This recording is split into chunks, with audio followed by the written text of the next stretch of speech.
हे ते पुस्तक आहे. या पुस्तकामध्ये माझे एक कविता छापून आली आहे. तर ती कविता मी तुम्हाला आज वाचून दाखवणार आहे. तर मला छान योग आलेला आहे की आज मी तुम्हाला या ठिकाणी माझी कविता वाचून दाखवत आहे.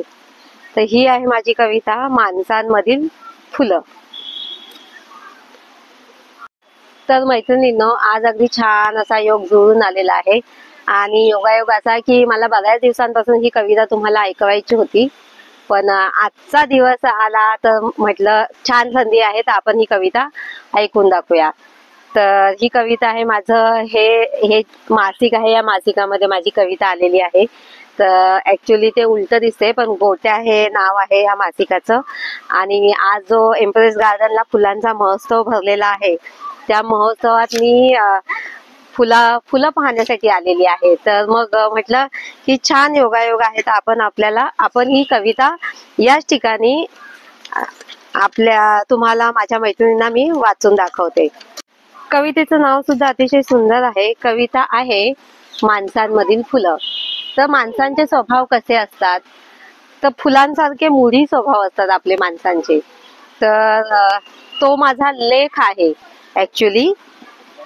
तर लेख मी तुम्हाला वाचून दाखवत आहे. तर त्यात वेगवेगळी फुलं आहेत. त्या फुलांचं मी सांगते. काही माणसं असतात ही अबोलीच्या फुलांसारखी. काही माणसं असतात ही अबोलीच्या फुलांसारखी अबोलच असतात, व्यक्तच होत नाही. ही माणसं व्यक्तच होत नाही. उगाचच फुलाला अबोलीचं नाव पडलं असेल का? उगाचच फुलाला सांगा बरं, त्या अबोलीचं नाव का पडलं असेल? कारण हे अबोलीचं फुल बोलतच नाही असं मला वाटतं, मुकच असतं. तसंच काही माणसं सुद्धा मुकी असतात. तर दिसतात ही फुलं फार सुंदर, पण गुपचूप फुलून कुठल्या तरी एका कोपऱ्यात ती बसलेली असतात. अशीच काही माणसं असतात जी व्यक्त होत नाही, सतत कुठल्या तरी मागे मागे मागे एका कोपऱ्यात असतात. तर ह्या फुलांमध्ये मला अबोलीची फुलं दिसतात. त्यांच्या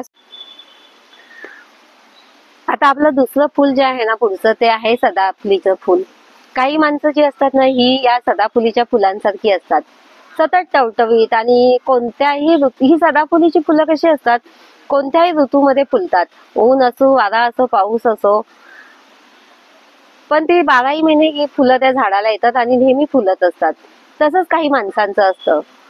ते सतत हसत खेळत असतात, सतत टवटवीत असतात, आनंदमयी असतात. आपल्यालाच कधी कधी वाटतं, अरे यांना काही एखाद्या गोष्टीचं गांभीर्य कळत नाही का? पण नाही, हा आपलाच प्रॉब्लेम असतो बरं का. आपल्याला नेहमी गंभीर राहायची सवय असते. तसं या सदाफुलीच्या फुलांचं नसतं बरं का. ही सदाफुलीची फुलं नेहमी टवटवीत असतात. तशीच सदाफुलीच्या फुलांसारखी काही माणसं सुद्धा अतिशय टवटवीत असतात. तर अशा टवटवीत आणि सतत हसतमुख असणाऱ्या, सतत आनंदी असणाऱ्या माणसांना पाहिलं की सदाफुलीच्या फुलांची आठवण येते. आता आपलं पुढचं जे फुल आहे ते आहे गुलाबाचं फुल. तर गुलाबाचं फुल कसं असतं, टवटवीत असतं, टपोरं असतं, प्रतिष्ठित असं फुल मानलं जातं. गुलाबाच्या फुलाला आपण फुलांचा राजा म्हणतो. तर काही माणसं सुद्धा समाजामध्ये ना ही अशीच असतात, प्रतिष्ठित असतात आणि अतिशय कष्टाने त्यांनी प्रतिष्ठा मिळवलेली असते. म्हणजे जसं की गुलाबाच्या झाडाला खाली काटे असतात, पण वरती मात्र अतिशय सुंदर अशा नाजूक पाकळ्या असतात. तसेच ह्या माणसांनी अतिशय खडतर प्रयत्न करून स्वतःची समाजामध्ये एक प्रतिष्ठा कमावलेली असते. आणि विशेष म्हणजे ज्यावेळेस आपण कोणाचा सत्कार करायचा असतो, त्यावेळेस आपल्याला ह्या गुलाबाच्या फुलांची आवर्जून आठवण येते. जर कोणाचा सत्कार करायचा असेल तर आपण गुलाबाची फुलंच देतो. तसंच एखादा प्रतिष्ठित कार्यक्रम करायचा असेल, समारंभ करायचा असेल, तर आपल्याला ह्या प्रतिष्ठित माणसांची आठवण येते की अरे ही जर प्रतिष्ठित व्यक्ती आपल्या कार्यक्रमाला हजर राहिली तर आपल्याला नक्कीच आपल्या कार्यक्रमाला खूप छान प्रतिष्ठा प्राप्त होईल.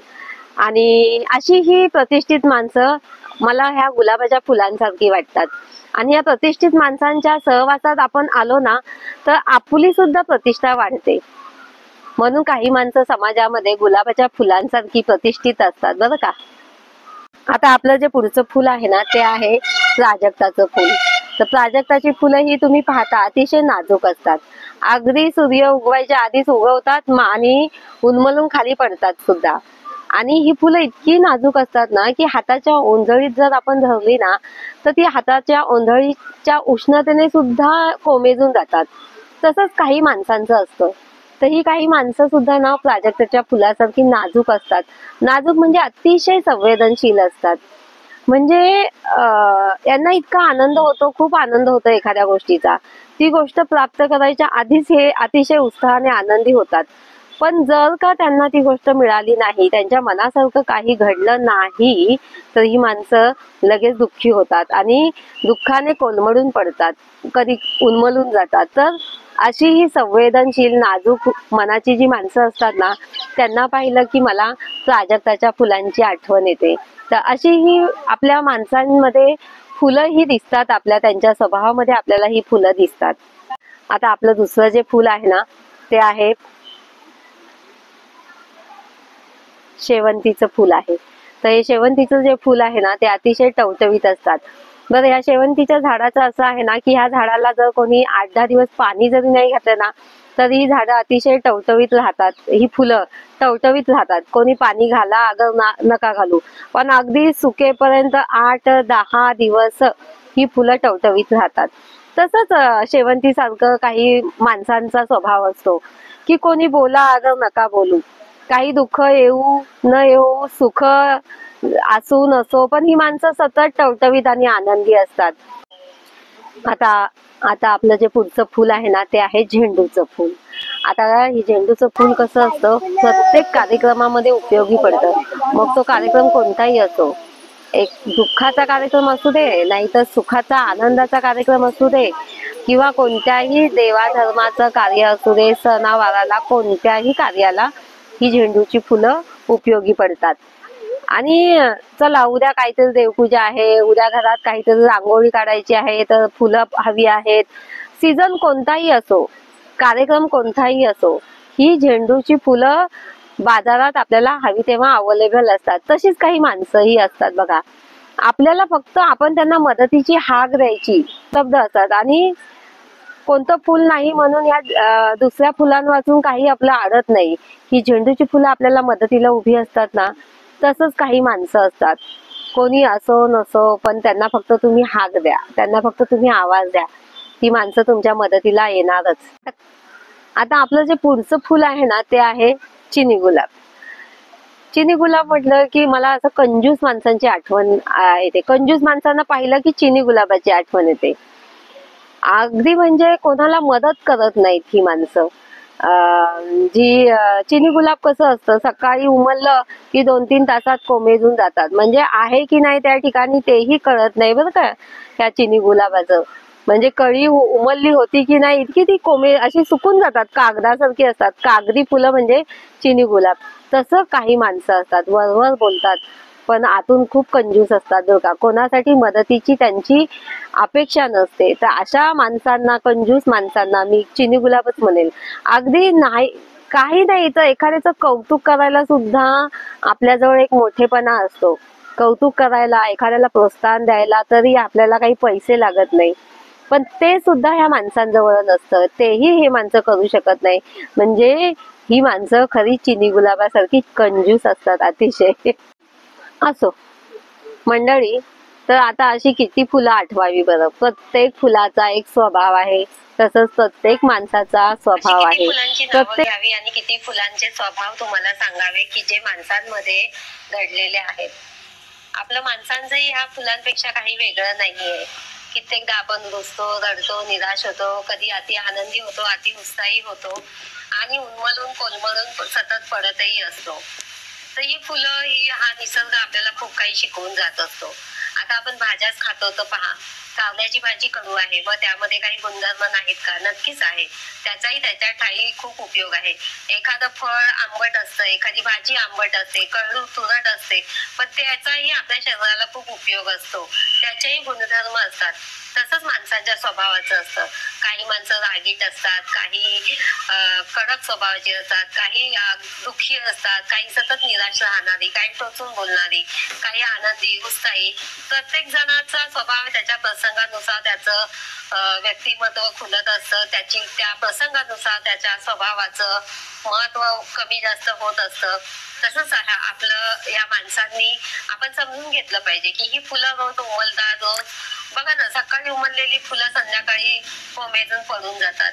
तसंच आपलं माणसांचं आहे. आपण जन्माला आलो ना तर आपण त्या फुलांसारखं रोज रोज नव्याने बागडावं, रोज नव्याने उमलावं, रोज छान छान जीवन जगावं, इतकं हसावं, इतकं छान, इतकं आनंदीमय राहावं की बघणाऱ्याला आपल्याकडे पाहून वाटलं पाहिजे की अरे हे किती आनंदी आहेत, हे किती उत्साही राहतात, यांच्यासारखं आपण शिकलं पाहिजे.